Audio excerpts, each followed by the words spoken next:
Hello, everyone, and welcome to our multi-location growth strategy webinar today.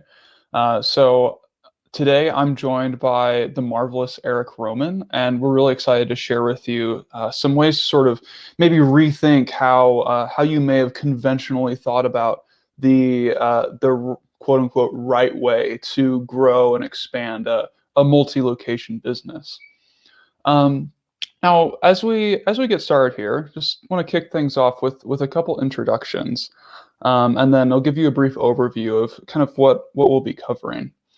So I am John Mark Sable. I'm a product marketing manager here at Weave, um, and I'm the product marketing manager over our multi-location platform, which I'll talk about later on in the webinar.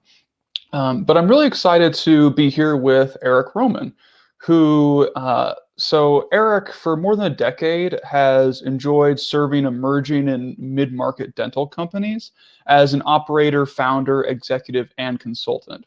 So recently, his most sort of recent exit was at his last company, Carolina's Dentist, which he grew from 0 to over 30 million in revenue in just a little over 5 years, with a strategy of scratch startups. Since then, he's been busy building new products to support healthcare entrepreneurs. So, as an executive coach delivering one-on-one support in life and business, he's become the visionary for visionaries, with clients that are building exceptional businesses in dentistry, family practice, chiropractic, psychiatry, real estate marketing, and more. So, really, kind of the whole gamut here.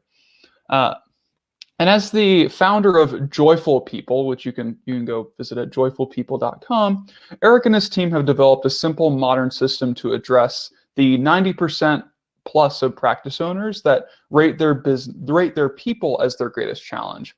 So this people plus business brand manages to blend company performance and individual happiness in a most millennial way, shedding the broken traditions of HR built during the industrial age. Anything else you'd like to add to that, Eric? Actually, I don't know if you noticed, but I have a lot more hair than I did in the picture that you have up there. So I'm far hairier. That's a new addition for me. And so I think that's where I'm going to try and derive my future power from, is from my hair. So, and John Mark, I really appreciated the concept of marvelous. That might be the first time I've ever heard that description of me. So I'm gonna put that on my business card from this point forward. Absolutely. Thanks. Maybe it's a small thing on the back with some attribution, but Yeah, I'm glad to be here with you today. And it's a really awesome and diverse group, which is a lot of fun. I love your client base. And so this is gonna be great. I'm really hoping people will ask some awesome questions today too. yeah. We've allocated probably a little more than 20 minutes just to open Q&A, Cool. because Eric is really kind of an expert in this space. He's built and sold multi-location practices And more than and he once. screwed up a lot of stuff. So that's actually maybe the best part for sharing is all my mistakes. So I'm happy to share those. Yeah, don't learn from those who paved that path. Amen. Um, So, kind of an overview of what we're going to go through today. We're going to talk through kind of the 5 biggest myths of multi-location growth, and these are framed in terms of questions that I'll be asking Eric. Then I'll briefly talk through something really exciting for us here at Weave, which was our recent launch of a platform, a communication and patient engagement platform built specifically and with multi-location businesses in mind. And I'd like to use that as an opportunity to challenge maybe a couple pieces of conventional wisdom that might be out there around how you're supposed to grow. And then we'll throw it over to open Q&A. Now, but before we get started, like I said, a lot of this is going to be kind of question and answer oriented. So I'd like to kind of get a pulse on who we have kind of in the webinar and watching right now. So there's a couple polls and questions that you should be able to see now. Yep, pop in there to the poll switch. Let's get some answers here. Let's see who we're dealing with. Yeah, so the first question is sort of just like a demographic piece, and the reason we're asking this is because, as Eric will probably talk about, there's a big difference between going from 1 to 2, and then 2 to 5, and then 5 to 5,000, um, and then the next piece we have here is kind of around your growth strategy. So is this all organic? Are you acquiring or partnering? And how frequently are you doing that? So with those two, and we'll kind of I can see those responses roll in. So as those come in, I think you can see them too as well, Eric. We Yeah. can kind of tailor this conversation. Looks like we've got a pretty nice mix of those with us right now. Most are, it seems like a lot are kind of in the 2 to 4 location range. A few a little higher, and a few a little lower. That's the sweet spot. And that's, one thing that we typically see is that there's different barriers where we reach a ceiling of complexity in the development of our businesses. And so somewhere in that 3 to 5 range is the first maximal ceiling of complexity, that it's actually a wall that many growing groups never decide to pass. Now it's in choice, but it's like crap gets really hard and really complicated when you reach a certain point. And so like that tends to be that's why we see so many 3 to 5 unit groups across the country in every healthcare vertical. It's because it's like, I don't know that I want to do all the other things that I need to do to get past this point. Yeah, interesting. That makes a lot of sense. And that's actually kind of something we see in our customer base as well. Kind of that distribution. Lots of single location practices, obviously, but then a sizable portion between 2 and 5. Yep. So we'll kick things off right now, and the first question we're going to touch on is kind of what are the top 3 ways that multi-location businesses go wrong in their growth strategy, maybe from personal experience or kind of what you've seen in your day-to-day coaching of these entrepreneurs. Don't you want to do like a legal dialogue? Say the opinions expressed by Eric Roman do not represent any opinions or thoughts of Weave or Weave's subsidiaries or whatever else. Like, so guys, it's just this is my experience, and it might be a little bit different. I don't know. We'll find out. But number one thing that goes wrong in a growth strategy, there's so much information out in our world, and I think that's a wonderful thing. There's and information that we want that's really well cultivated, and then information that we don't want, which is like Facebook and constantly seeing what our friends are doing or how other people are doing stuff.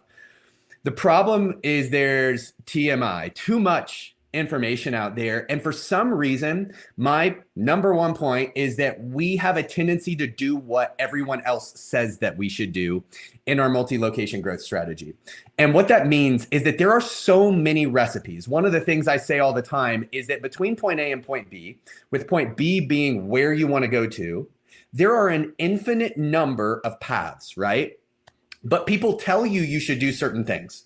And so we spend so much time listening to the collective wisdom of what's going on out there in the world that oftentimes we overlook what makes us or our respective business models or our respective practices special. I'll give you an example. One of the things that my dental practices were really great at is we had a really high revenue output per location. We were doing in all of our locations 5 to 6 and even more than $7 million a year out of 4,000 square feet, which was super high. And yet, when we would start listening to people that are talking about how they created this great growth strategy with their $800,000 to $1 million practices, there was not a lot of synchronicity between those things. And you know what we experience as entrepreneurs? The grass is always greener on the other side of the fence. Oh, well, they seem so happy, or it seems like it's going so well for them. Nobody shares the real crap that's going on in their life or how they'd actually rather be in your business and not theirs. So whatever your personal like skill set is. Maybe it's high revenue, maybe it's the ability to grow really fast, maybe you have great access to capital, or maybe you don't, right? The thing is, being just like everybody else, that doesn't take into account that every single person that's in here right now, Jerry, Vincent, Randall, Arlene, everybody is unique and has their own set of skills and capabilities. And part of the journey in life, this is okay, we're going to get metaphysical for a moment. Part of the journey in life is representing our own authenticity and who we were uniquely created to be, and the gifts that we have in ourselves, and expressing those in our business model. So, point number one, doing what everybody else says you should do. Any thoughts on that, John Mark? Or you may keep rolling, brother? Uh, my only thought is that I never really thought about it in terms of, it almost seems kind of like, well, uh, that that dinner that you posted on Instagram is not what you eat all the time, and it's the exact same when looking at the advice and sort of best practices out there in the world as well. It's a really good comparison, and I'm definitely not discounting the power of the information age. And like that's part of that's going to be something that comes up over and over again as we're talking about. Like we have more information at our fingertips than we've ever had in history. Ride it, baby. That's the power, but that doesn't take away from our individuality. And just because there's recipes out there, you also have to recognize that we could give the same recipe. We see it on cooking shows all the time now, right? You can give the same recipe to 10 people and every outcome looks totally different because the cook has their own magic. Well, each of you as cooks inside your business has magic. Be respectful of that. So those are my thoughts. How about number two? Should we do it? Yeah, let's go into number two. Number two thing that goes wrong in a growth strategy is that we are not considerate as business owners and entrepreneurs of how additional locations are going to affect our cash flow. And what I mean by that is that a lot of times when we're building these large companies, we're looking at the value, right? The earnings and the increase in valuation that comes from an increased multiple and growing bigger and having a greater breadth and all that stuff. Well, unfortunately, when we add additional locations, typically there is a major hit to our cash flow in one of two ways. Number one, if you're doing a scratch start, so that means you're spending $500,000 to $1.5 million building something from the ground up and starting it with zero patient base. Obviously, scratch starts destroy your cash flow. That was my business model for better and for worse. Just because I did it doesn't make it right. Just because it works, I'm thankful. But man, every time we would start generating great cash flow, my business existed consistently on the edge of cash flow negativity because that was my model. So just when we'd start generating great cash flow, boom, we'd open another location and we'd go negative for a while. So it's like you go back under the water and then you paddle to get back up to it. And then what will we do again? Boom, we go back underwater. So you can have the exact same issue in an acquisition model. And most people don't think of that. They're like, oh, well, I'm buying this existing practice. It's already got cash flow, so I'm good to go. That works if you're not planning to make any changes, if you're not going to have any turnover, right? If nobody's going to be like, I don't like you, I'm leaving. So if none of those things happen, maybe you'll preserve that cash flow. But here's the deal. I know that a lot of you have great recipes. The reason you're able to grow in a multi-location strategy is because you got some magic in your recipe as a chef, right? You're going to take that recipe and put it in there. It doesn't just show up day one and all of a sudden have output. You're going to have to make modifications, new training. Are you bringing in a new software that you have to train on? Are you putting in new equipment? Are you going to have to put in new employees? Every one of those things impacts cash flow. And I'll tell you the truth too. I really feel like cash flow was, the reason my hair's long now is because I have like a bald spot and its name is cash flow. Like that was where it came from. The cash flow challenges I had over the years, those were really the nights where I lost a lot of sleep and I was really struggling I had 3 different times over the course of 10 years where we were literally like almost done based on cash flow issues. So we had bad cash flow coupled with an event we couldn't control, like a hurricane. And the next thing you know, we're barely alive. So that's item number 2. Any thoughts in there, my friend? Yeah, I don't think so. I think that I may have something pretty compelling to share on the technology front in terms of growth in a little bit, but Darn right you we'll do. keep That's keep what I folks want. in suspense. So Yeah. what's Hold your what's breath. number three? Okay, so the number three thing that goes wrong inside of a growth strategy is I see it time and time again that in our focus on growth and on putting out some of the fires that start popping up as we grow, we lose focus on the fundamentals, the lowest hanging fruit that produces the highest ROI inside of our businesses with the least amount of effort, investment, or energy, right? And so, what can those things be? What are those lowest hanging fruits?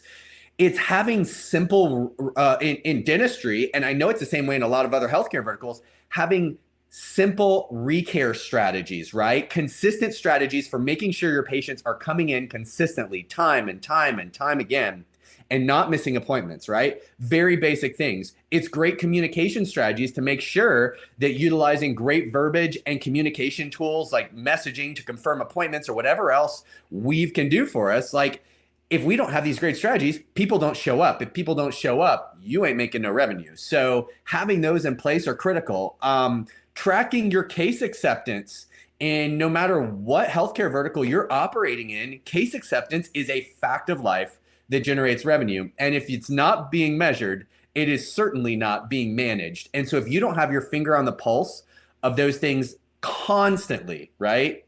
You're going to go underwater. Reactivation systems. So you just bought this great practice, and unfortunately, they didn't have a great reactivation system, but they do have the names of patients in their charts from the past 3 years that you could make a great attempt to bring back in using digital technology at a very low cost, right? These are the absolute fundamentals of what we do. And the last one I'd say too is your phone performance, right? Like if I mean, listen, it is 2021. I recognize that. I love talking about a future where people don't call offices to make appointments. Too bad that's not 2021 yet, right? We are having a shift. We have new tools for stuff like that. But listen, your teams have to be wizards on the phone. We actually found that our phone skills and our ability to convert new patient calls into appointments was the single greatest variable in the success of our businesses. So don't blow it. Like, do not blow those lowest hanging fruits and those fundamentals. And I did it. Dang it. Like, I knew that I shouldn't do it, John Mark, but what would happen is that we would have so many other issues coming up as we went from one place to the next that like, I forgot about the fundamentals. And Cassandra asked, like, what is case acceptance? Fundamentally, it's conversion. So a patient comes in, and in a lot of healthcare verticals, we're dealing with discretionary spending in one way, shape, or form. So in other words, we're actually having to convince a person whether or not to go forward with treatment. Maybe in optometry, I've worked with some optometry and audiology practices, and maybe it's about what you're moving your patient into, right? There's a good, better, best choice in what can happen there, right? But if we're not tracking the outcomes that we're getting, we're only getting something, and it may not be ideal. There's a big difference between them choosing our least expensive option and the one that's in their greatest health benefit. So those are my top three, John Mark, but I have one secret one. Can I give you my secret top three errors in multi-location strategy? I would love to hear it. Thank you. I'm glad that you're allowing me to give this one. You know, the secret one is, should I really be doing this in the first place? And and I want you to hear that for a moment. And what I mean, like, oftentimes the reason that we're doing a multi-location growth strategy isn't really in our best interest. What I mean by that, is it to make more money? I'm asking that question really clearly, right? Because many entrepreneurs, there is an intention for a certain amount of revenue to come out of this multi-location strategy.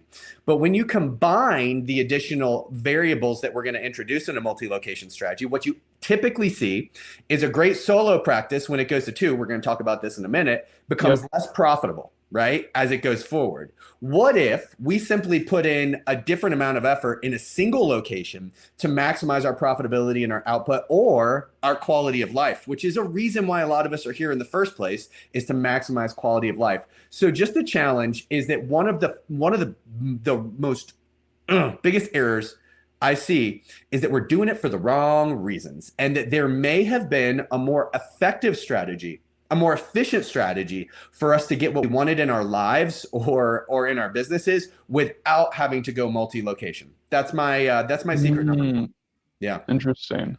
Yeah. Mm-hmm. The Thoughts, the brother? Talk to me. What you the got? the meta question, Yeah. is the existential question Why are of we really here? Yeah, that's what. that's exactly how we're going. Okay, so kind of moving on to our second one.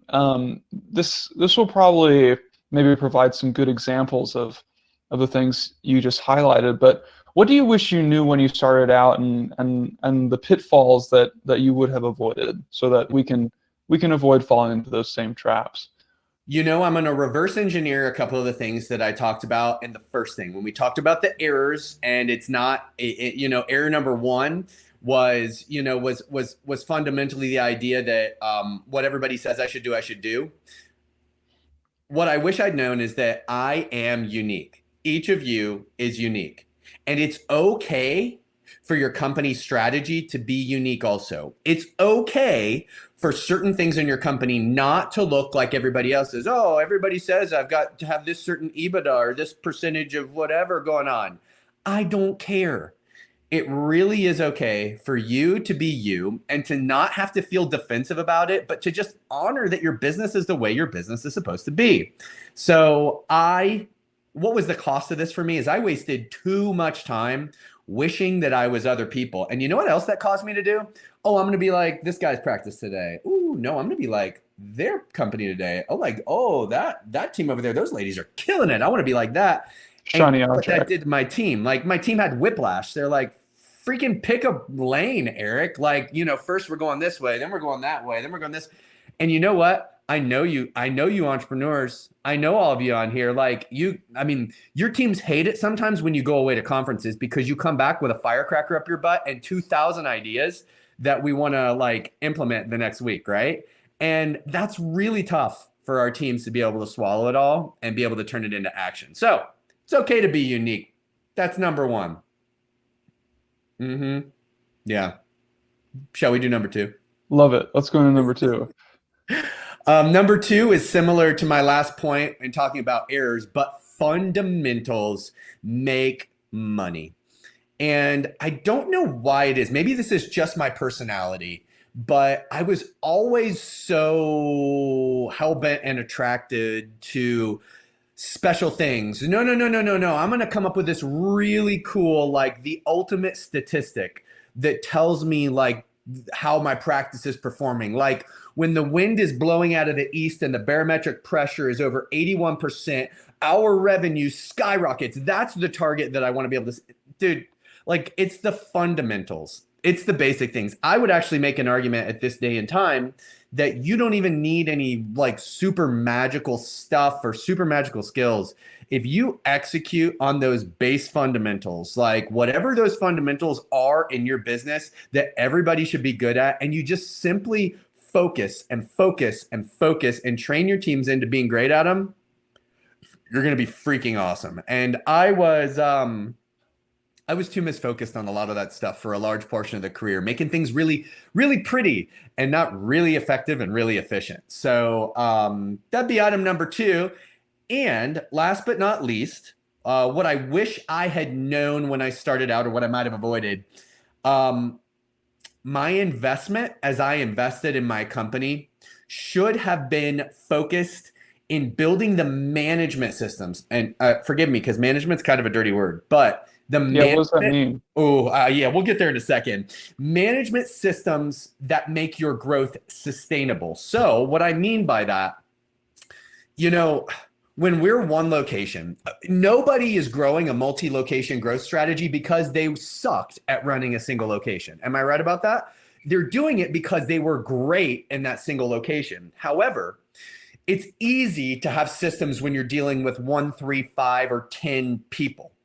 When you go to a second location, and we're going to talk about this a little bit more downstream, but when you go to a second location, everything gets more complicated, and the fundamentals, those operating systems that you have in place, become the rate limiter for sustainable growth. So when I'm talking about an operating system, one thing that one of my companies is a big fan of, I think a lot of people have read the book Traction by Gino Wickman, the entrepreneurial operating system, right? The single, and so what is an operating system? Well, an operating system, just like with a Macintosh or a PC, right? Windows is an operating system, Mac OS is an operating system, and it's a set of rules that govern software inside our computers so that everything harmoniously interacts together, right? And so it's the same thing inside of our businesses. How do we meet with our team members? How do we set goals as a company? When do we meet? What does that agenda look like? Just basic rules for how we behave, right? So when operating is number one, having a system and a structure for your relationship with your people. Obviously, I run a company that's built around people. And the fact is that it's not just also the past 100 years was like, how do we wring as much output out of our people? Let's screw that for a minute and go and look forward into the future of humanity and recognize that it's now about not only how we can how our people can give their greatest impact in our business, but how we can also help develop our people so that they can have their greatest impact in their lives and in their future. It's a bilateral relationship. And the fact is that most of us simply don't have a structure for doing it. I've been doing one-on-one coaching with entrepreneurs, in healthcare and other places for years. And the fact is, almost all of us, including myself, we simply just aren't good enough with our management. And you know what we say now in this day and age? Like, oh, well, I'm going to hire somebody else to do the management because I don't really enjoy it. Well, that's kind of the same thing as saying, like, I have these kids and being a parent's really tough. So I'm going to hire somebody to raise my kids, except I expect them to be like me when they grow up. If somebody else raises your kids, they ain't going to look like what you want. They're not going to look like the culture that you want. So everybody has to have a base set of skills for how we relate to our teams. And then having great systems for communication. Like it is 2021. We have so many great ways to communicate, but when you're spread out over multiple locations, Jean-Marc, it makes it so difficult. So item number 3, what I wish I'd known is that as I'm making investments in my company, like what it really should have been about was early establishing a great operating system and great people systems. Like that would have, dude, I never had more than 250 employees at any point. However, I've had more than 2,000 employees over my career. In 10 years, I had more than 2,000 employees. Do you want to talk about my turnover ratios? Like I'm admitting here, like not so good. I learned a lot of lessons in that. And by the way, I don't think that turnover is inevitably bad. I think it's a bad measurement, but we'll talk about that later in time, Jean-Marc. All right. Sounds good. So the next one, maybe it looks like the folks who are currently on this webinar aren't doing a ton of acquisition or selling off. So maybe we save some time for what happens when you hit the 2 to 4 wall question. We can kind of just briefly touch on this one. Cool. I'll touch on it briefly. The question is like, as you're looking to acquire, like, what can you do? Because I know a lot of people, whether they're doing it right now, even if they're not doing a ton of it, they're looking and they're asking the question. And it's a really interesting market out there in every healthcare vertical right now, because there's a lot of really cool and intriguing opportunities out in the market. So what should you look for? There's no right answer. What you should first look for before you go looking at other things, you need to know your business inside and out.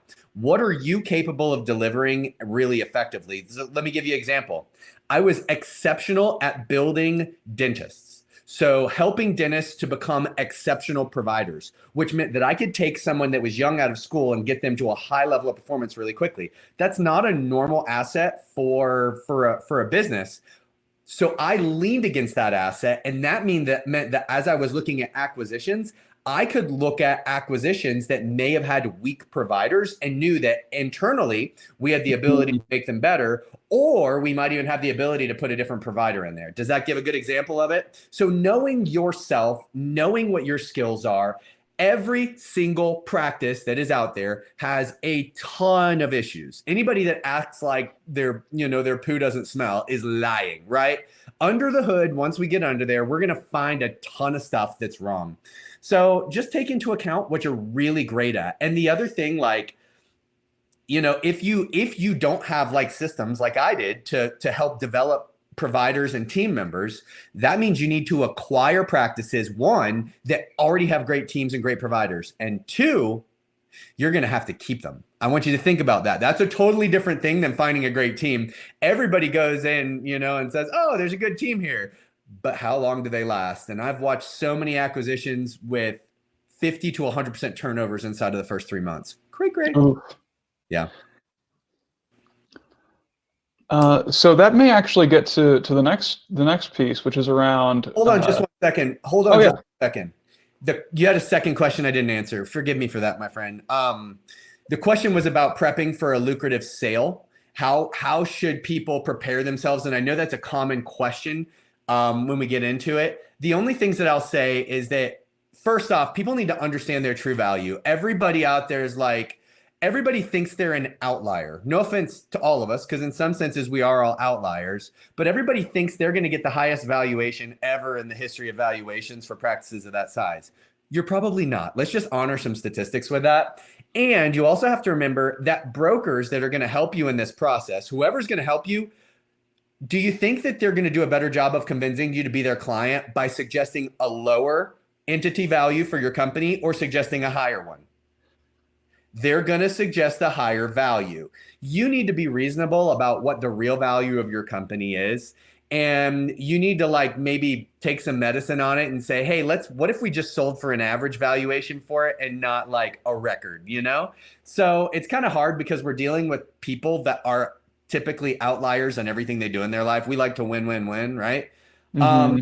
And the other thing though that you can do to make your practice more lucrative is having those great systems. Whatever those operational systems are and those people management systems, they are priceless. They provide consistency in transition to a new buyer or to a new partner, whatever you want to call it. There is so much value in those great systems and in being able to show people while they're looking, how are you monitoring your numbers? What are you looking at? What do you do when you encounter an outlier? That stuff is priceless for people that are looking at acquisitions because that's work they don't have to do. Or if you have systems, it's easy for them to take their systems and put them in. What's really hard is when there's no system to cram one into a group that's been operating some way. Last item on preparing for a lucrative sale.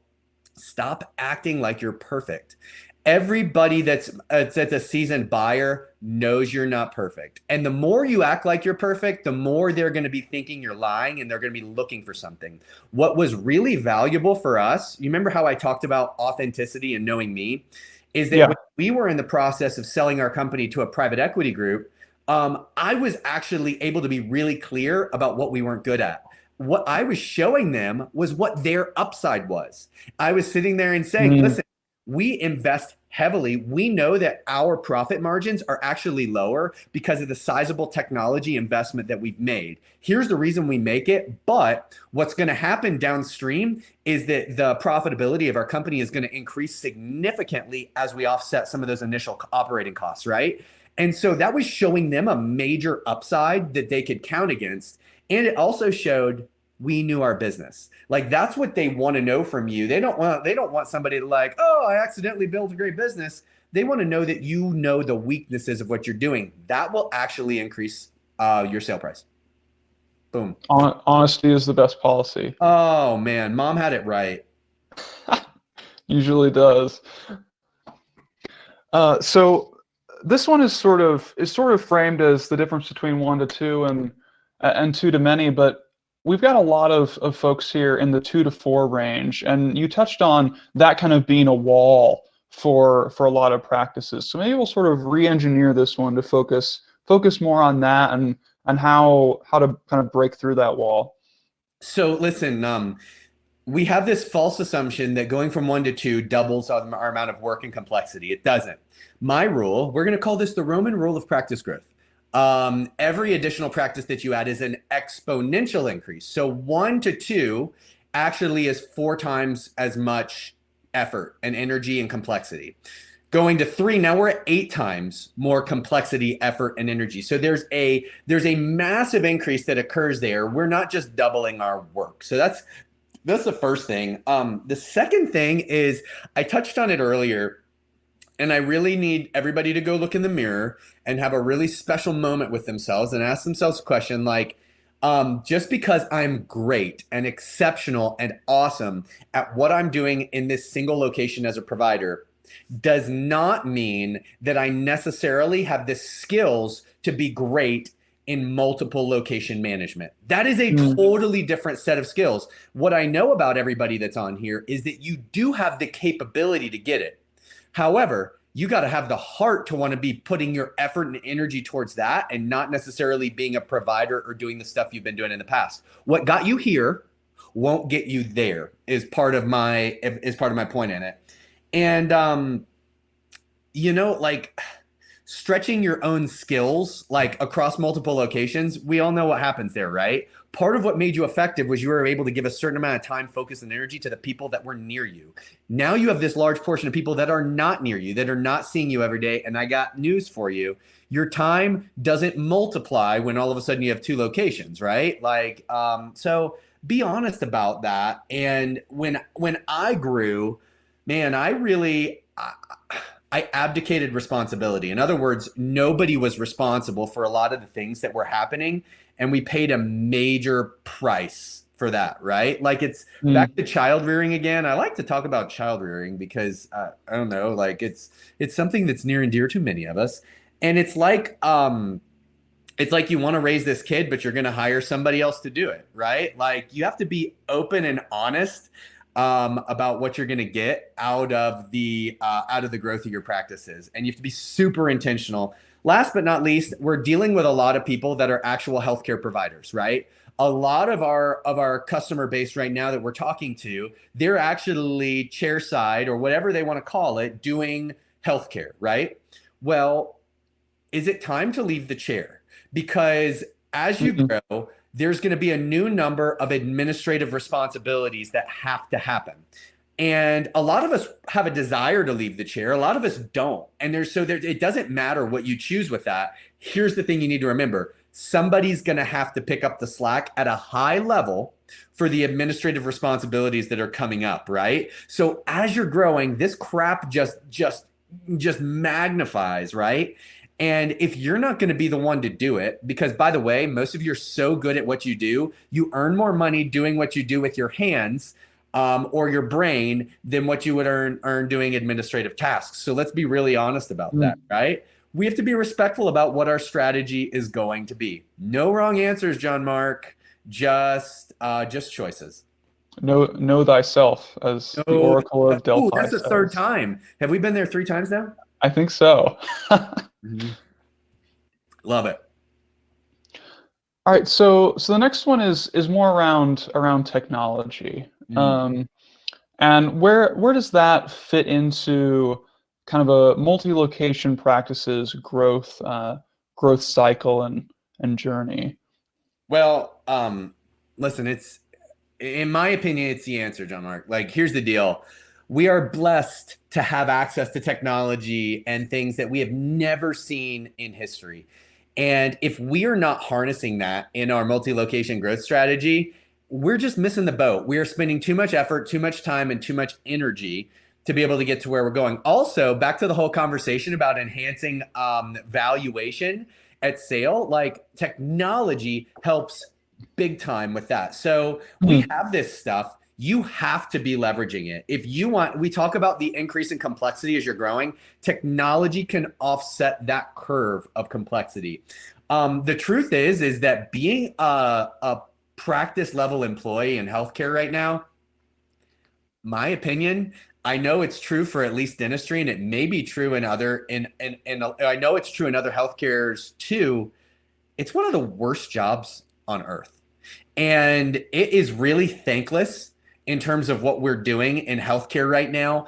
And as things get more and more complicated in the world of insurance and compensation and treatment options and all this other stuff, our employees bear the brunt of that. They're having to deal with customer service and angry people on a daily basis. At the same time, in their phone, there's people yelling at them and they're trying to smile at somebody and collect money, right? That's a horrible, horrible job to have in a lot of senses. Technology can help us focus so that we can do a great job at the things that we're designed as humans to do a great job at. Let's let technology do the things that technology can imperceptibly do on our behalf, right? What I mean by that is technology should be empowering our teams. A lot of team members are scared when they see new technology coming because they're thinking, oh, I spend a lot of time confirming appointments every day. If I don't have to confirm appointments, you're not going to need me. No, we need you. This is here to empower you to focus on the things that you are uniquely capable of doing that enhance the quality of experience for our patients, that help our patients be able to have better health. Technology indirectly and even directly gives our patients better healthcare outcomes, which is absolutely amazing. And then the last thing I'll say about technology is maybe a little bit of a bad thing. Okay. Right now, what we're seeing is as we introduce all these new technology things, right? When we were in my company, I was a tech freak, so I tried everything. I had all of it. We had some team members that had more than 30 logins for different technology platforms. Think about that for a moment. Oof. I can't even remember more than one password, 30. And so while that is the past of what's been going on, the future, John Mark, is going to be in how technology helps to incorporate multiple things inside to be able to give us a sort of a unified approach to be able to get those great technology outcomes without having 6,000 freaking logins, right? And not only that, when we have all those things, the things are not communicating well either. So what you think, buddy? It's really interesting that you bring up this idea of a unified approach, almost like we planned this in advance, because we all know that we didn't, and because that's the most incredible part of this. You asked me questions, and it turned out that it fit a great release for you guys, right? Yeah, exactly. And I'll go through this in about 8 minutes or so. So we have about 10 minutes left over for Q&A. So as questions come up, feel free to put those either in the chat or in the questions tab. But what I want to touch on briefly is kind of an example of what using technology to rethink multi-location growth looks like in practice. And I'm going to do this through the lens of Weave Unify, which is a multi-location communication and patient engagement platform we released actually just this Monday. And I want to talk about this in terms of a couple pieces of conventional growth wisdom that you may actually be able to sort of flip on their head and kind of rethink. And the first one I want to talk about is that this idea that effective multi-location growth requires sacrificing practice identity and local connection. Eric talked about this already with, especially if you're doing any sort of acquisition, it's like, well, is this a rip and replace? Do we take what they already have going for them? And there's this idea that especially as you get from 5 to 10 to 20 to more, that the unique things that make those practices special are going to fall by the wayside, as well as their local connection. And I think an example of this, a good illustration is what happens once someone just calls in. Maybe they're a patient, maybe they're not a patient. If you have more than 20 locations, you may have this idea in your mind that, well, we need to have some sort of call center, to some centralized place to route everything to, otherwise things just get crazy. Especially if we get into a situation where we're transferring calls all over the place and nobody knows where anyone's coming from, and people across the state are answering the phone for people on the other side of the state, and no one knows who anyone's talking to. Of course, that makes no sense at all. And I think that there are definitely some situations where, yeah, of course, a call center may make sense, right? If you want kind of a really granular look into and standardization around how people are answering calls, and very kind of direct control and hands-on approach to that. But with what we've has recently released, we're sort of challenging how that's possible. And the way that happens is that we allow all of your locations to share patient appointment and schedule data in a way that presents itself and services itself to call handlers anywhere. So, for example, in this case, we've got someone calling into our Woodland location. For whatever reason, the Woodland location couldn't pick up the phone, so it gets transferred to our Riverfront location. Pretty common way to avoid missed calls, not sending them to voicemail where they'll probably never call again, right? But instead, what happens here, rather than our person at Riverfront picking up the phone and having to go through this whole rigmarole around, well, who are you? And like, oh no, like, are you on the schedule? Are you not on the schedule? Let me log into another practice management system, all this other sort of crap. They're shown this, which is not only where the patient or person, if they're not in your database, originally called in, but their preferred location where they usually get treated, as well as a number of different sort of options to communicate. If you want to start a text conversation with them, you can at the click of a button. You can see when their previous appointment was. You can see when their next appointment is.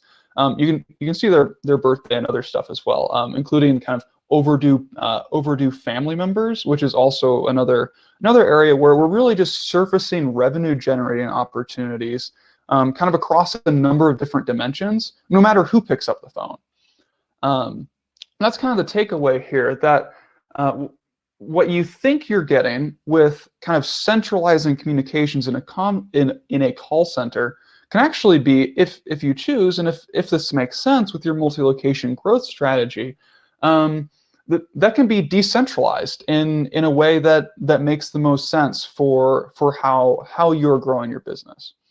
So you're really, yeah, go ahead, Eric. John Mark, just like the amazing thing is, before this, how did we do it? Because this was important to me, like having that cultural connection and having that data and having a seamless experience. I ran call centers. It sucked. It was expensive and it wasn't worth it. No fun. Don't do it. I mean,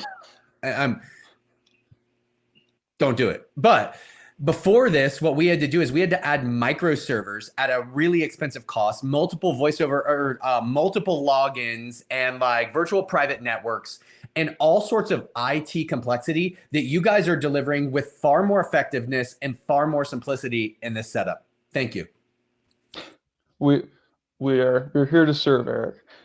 No. And yeah, so this is kind of the way it ends up playing out, right? Where the call handler, wherever they may be, can answer just as though they were in the office that the patient, or maybe not a patient yet, prospective patient, originally calls into. So the way we're kind of flipping this on its head is that we're equipping call handlers to personalize the patient experience, get callers scheduled, and answer like they're in that office, and see all these different offices' schedules, so they have visibility into that as well, even if they're not actually where they originally called in. The second piece is more geared towards kind of the acquisition and growth side of things, which is that the conventional wisdom here is that new locations are going to require 1 to 2 weeks of downtime to ramp. And really what this means is this is, for most practices, around a $50,000 opportunity cost in terms of production that could be scheduled during that time. And the reason for that is, so let's go through a typical sort of acquisition scenario. We have this other location. We go through this process of purchasing it, all these other sorts of things, and then lo and behold, they're on a different practice management system. They have everything sort of siloed off into this other system, and we have absolutely no visibility into what they're doing at all.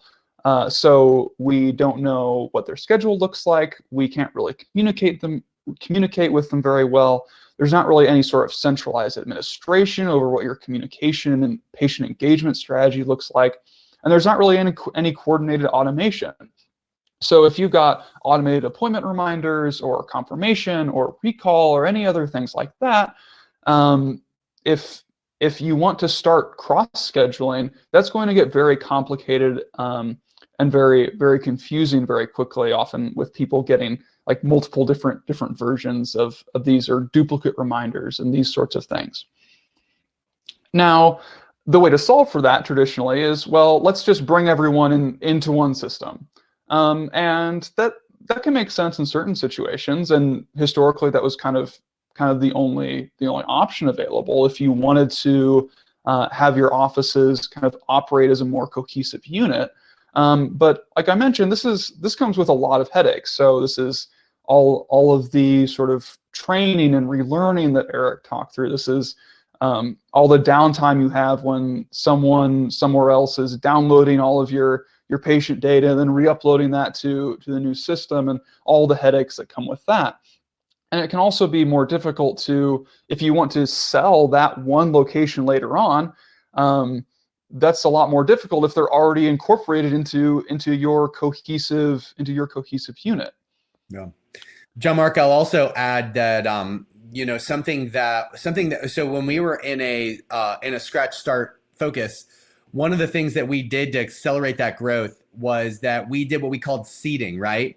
In other words, we made it look like the practice was open before it was open. And Unify gives you the ability to be able to channel a lot of that throughout your other practices so that people can be answering phones for a new office before that new office is actually open. And for to be imperceptible there, it's really, really valuable. So when we seeded our offices that way, the day that we opened, we typically had full schedules and we could hit the ground running to drive instant profitability. So Weave Unify gives us the ability to do that in some awesome ways. Yeah, almost like setting up a kind of ghost location. Then you're not even open and you're already calling and getting people on the schedule and filling that schedule. Exactly. And the way it works is that Weave integrates with all of these practice management systems within key industries, key healthcare industries. So we're kind of like this middle layer that can kind of tie everything together, and that's what makes what I just talked about with the sort of the call overflow and allowing practices to see each other's schedule. That's kind of what makes that possible. This is just a really kind of dirty example of what that looks like. But in managing that, you control, all right, so which location sees which practice management system's patients, which one sees their schedule. And you can then from there customize all of your recall, all of your confirmations, all of your appointment reminders. If you want those to be standardized, yeah, totally, you can do that. If you want those to be customized per location, they can do that as well. So we've really built this with a lot of sort of customizability and slotting in and accelerating different approaches to multi-location growth. The other thing that I'll add in there that's super duper valuable inside of that growth strategy. Everybody always asks me in acquisition when we have different practice management systems and softwares that are in there, oh, well, how am I going to do this? That's the most expensive death spiral that you can get into is spending a lot of effort and energy making all those consistent.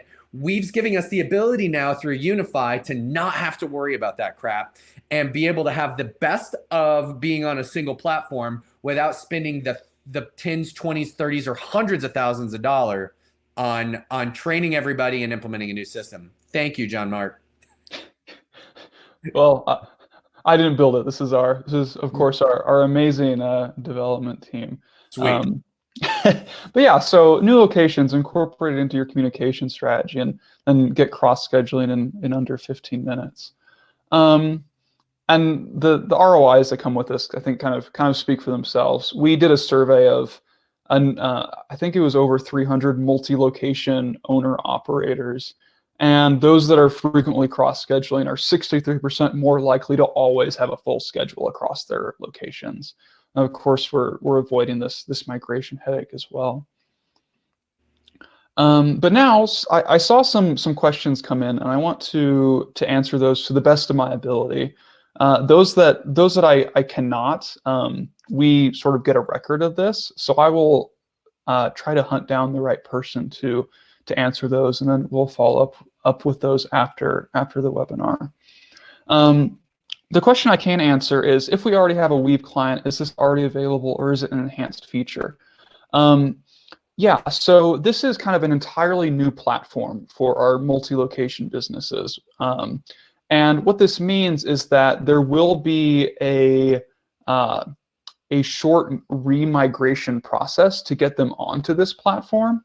However, all of that is being done free of charge. Their pricing won't change. Their old pricing is going to be locked in, and everything will be handled through sort of a white glove experience there. And there will be communication about that through our customer success department in the near future. That's killer. We know you guys have been working on this for a really long time because, this has been a common request of multi-location, customers for so long. And whether it's a new install or whatever it takes, man, this is a priceless addition for when we're in a multi-location growth strategy. Mm-hmm. Yeah. Yeah, absolutely. Let me see. So I see a couple questions around specific integrations with practice management systems, or if we have an open API. I think I can handle those kind of all at once. I'll have to follow up on whether or not we integrate with TDO. I'll get with the product manager on that. In terms of an open API, that's something that we've gotten feedback about in the past. At this time, we do not. Weave is sort of reevaluating how it approaches what a technology ecosystem looks like. So I wouldn't, if you would have asked this last year, I would have said maybe not. But I think it's more on the cards than we might think.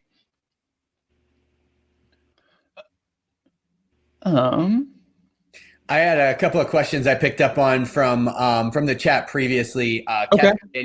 Catherine Daniel had brought up something about how there'd been an attempt at multiple locations in the past, but it didn't go well, particularly relative to compliance issues, right? And and compliance is like my least favorite thing on earth. However, like all things, technology is helping to fill those voids.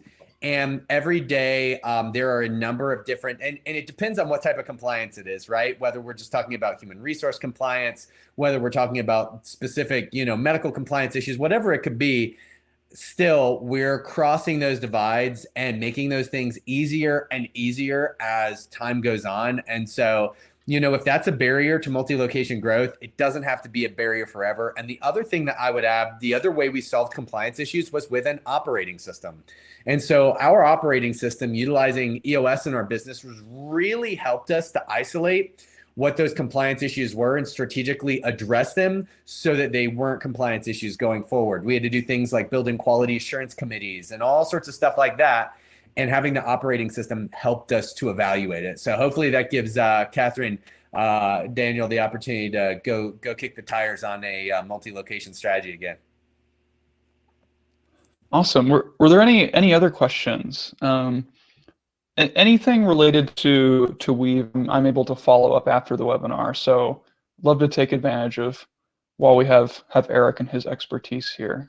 Yeah, we addressed most of them as we were going on. There were good questions about, how case acceptance is a variable, and every, case acceptance is simply measuring performance of your healthcare practice, whatever it is. Just to reiterate that even if you don't think you have case acceptance, you have case acceptance. And so it is really the most critical variable for us as we're going through our operation, right? Like, because we're there to deliver care, right? Our patients, it's interesting because a lot of people are really hesitant to be measuring data and information because they're like, oh, I don't want to look at numbers because I'm a practitioner and I care about outcomes. Well, guess what? The numbers are your outcomes. And if we can increase the numbers, we can deliver more healthcare as providers. The world, and the cool thing about being healthcare providers, the world benefits when we do more. The more that we do, as healthcare providers, the more that the world benefits and the more health that we provide for people. So it's a really awesome benefit and a great way. I know a lot of teams struggle with that conversation of, well, we don't like measuring numbers because they're people. The numbers are people. They're the exact same. So I don't care if you want to call it peoples instead of dollars. That's fine too. But let's be honest, we're measuring the same thing. And the more we do, the better the world is. So I always like to add that in because it's one of the most frequent pushbacks that I receive in operating teams. So yeah. Mm. Cassandra asked about the biggest challenge jumping to lots of locations. So she's at 9 right now. So what happens when you get to 100 and You know, scaling that? that becomes about high powered management teams. Now your teams have to develop other managers. So when you get to, it's one thing to have one great person at every position. It's another thing to have the systems inside your company that build and acquire other great people. So the culture, it becomes so valuable at that point into helping the machine to be self-propagating going forward in the future. Because I got great news for you, Cassandra, it's not you anymore, right? Like you're just one person in what takes place. The systems and the operations and the culture that are there are going to be driving your next best acquisition. And in that transition, a lot more of this becomes about complexity of skill sets, right? So that's where we're typically moving to far more experienced CFOs and leaders in different positions. I always liked to think about my people in certain roles as being there for a window, but then I needed a CFO when I was at X million that had done 10 times that, right? That would help me grow in to where we needed to go. So there's this constant upscaling of talent that has to happen. Does that make sense, John Mark? Yeah, it does. Yeah. And then I know we're like 1 minute over. Maybe we can squeak out a couple more because Yeah. Jerry asked about, in addition to case acceptance, what other numbers should we be focused on?